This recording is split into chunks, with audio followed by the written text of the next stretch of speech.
First one. Confused?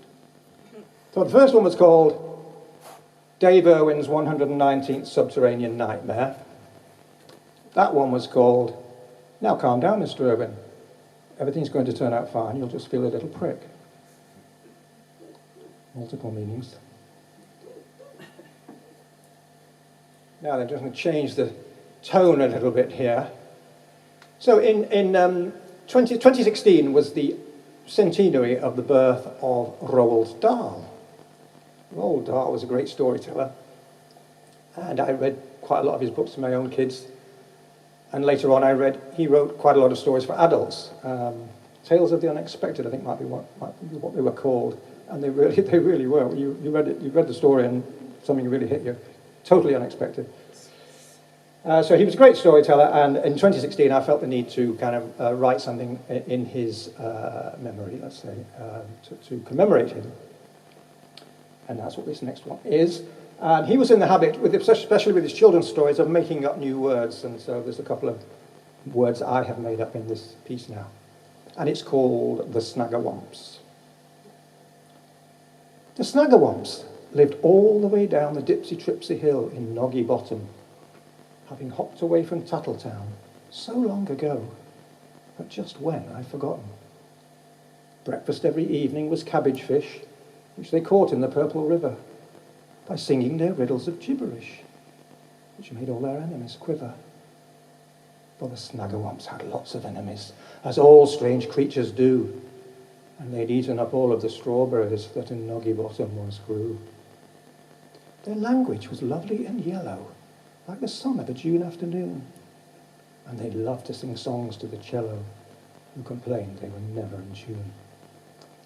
The Snaggerwamps asked lots of questions too about this and that, and who, when and why, like what to do if your mouth's shut with glue, or your toes in a cherry cheese pie. And why is the greater wart-faced scumbum bird so incredibly shy? And no camels are seen with 3 humps. And why were you born if one day we'll die? And toads are all covered in lumps. So if you should meet any Snaggerwamps when you're froswaffling down in the dell, please answer their curious question-umps. And make friends with those creatures as well.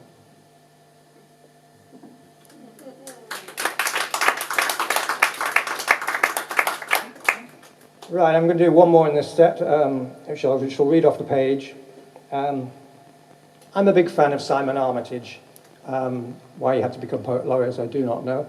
I'm a big fan of his work, and especially his early work, but I like his humour a lot. And he often writes very surreal stuff as well.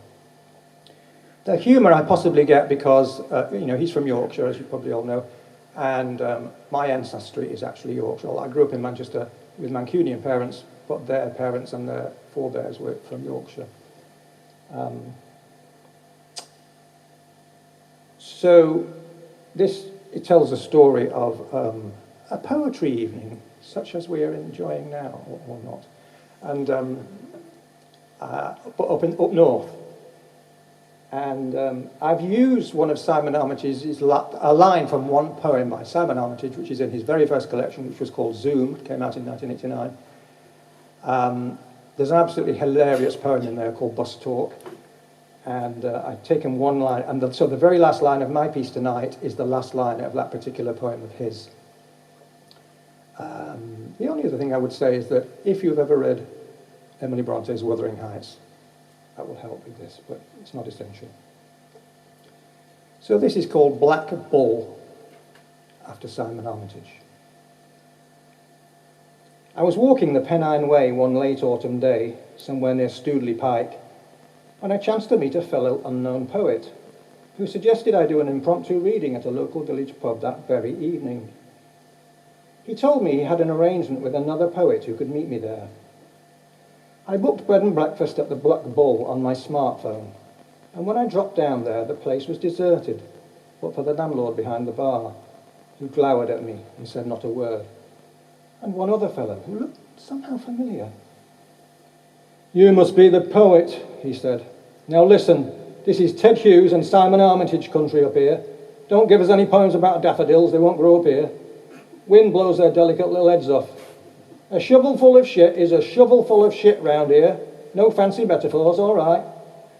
All you get for breakfast is a goose shit pasty and a thick ear. That's if you're lucky. And you'll be lucky too if a bloody great crow in that dead ash outside doesn't shit on your head as soon as you step out of a morning. Mind you don't get lost on moor. The darkness and mist come down right quick if they've a mind to. Drop like a lump of millstone grit, they do.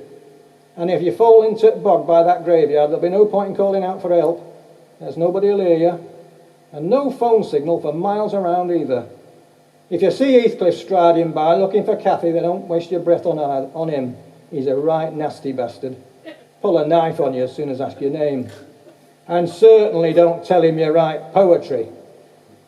I laughed out loud at this, and when I had finished, I recovered enough to look at him again. Not a ghost of a smile on his face. And then I had a sudden awakening, and I said, do you know, you look and sound just like that bloke on the radio who does poetry and such. What's his name? You know, he does the Verb on Radio 3. Oh yeah, Ian McMillan. That's just how you sound like. That'll be because I am Ian McMillan, he said. Who the hell do you think I was, Emily Bloody Bronte? Then he strode off and out without the trace of a smile. I hope Barnsley do well at the weekend, I called after him as the door slammed. Who are they playing? Now it was just me and the monosyllabic landlord, Joseph, whose eyes glowered at me whilst appearing to look in two directions at once, and yet with a fixed grin on his face. I could hear two very large dogs growling and scratching at the door behind the bar, and occasionally Joseph growled back at them, though I caught their names once or twice, Gnasher and Skulker. I ordered my first half pint at the bar, and Joseph slapped the change down in a puddle of beer. I knew better than to try and chat with him, so retreated into a corner to plan my poetry set. By 7:30 p.m, still no customer had ventured in. Undaunted, I decided to start anyway. Perhaps Joseph might warm to my witty poems given time. Halfway through my first poem, two men came in and headed for the bar, then looked in my direction. Oh, it's not fucking poetry night, is it? Said one. Let's go down to Drover's, said the other. Still refusing to be daunted, I carried on as if I had a bustling, attentive audience. After a few minutes, I noticed that Joseph had become monosyllabic. Bollocks, he muttered after each poem. After a few such verdicts, I decided to gently challenge him. You're not too keen on poetry then, Joseph? Bollocks, came the reply.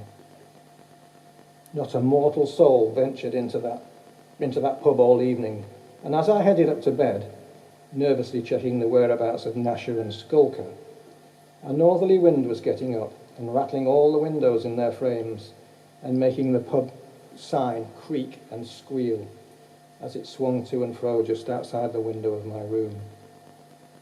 I didn't get even 5 winks, never mind 40, what with that sign scraping at my brain all night and Joseph snoring like a Thames tugboat in the room next to mine. Not to mention the howling and growling of those two friendly mutts of his.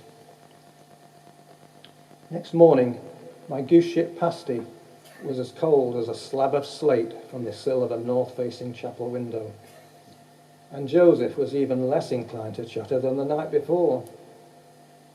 I have since heard tell that Simon Armitage himself pops in now and then for a pint of black sheep ale and a goose shit and turnip pasty. Being the poet laureate and quite well known in these parts, he gets the luxury version of that local delicacy. Maybe next time I'm up there, our paths will cross and he'll hear me read some of my poems. Aye, I thought to myself, and my cock's a kipper. That's it, lads and lasses. That's my first set done and dusted. There we are.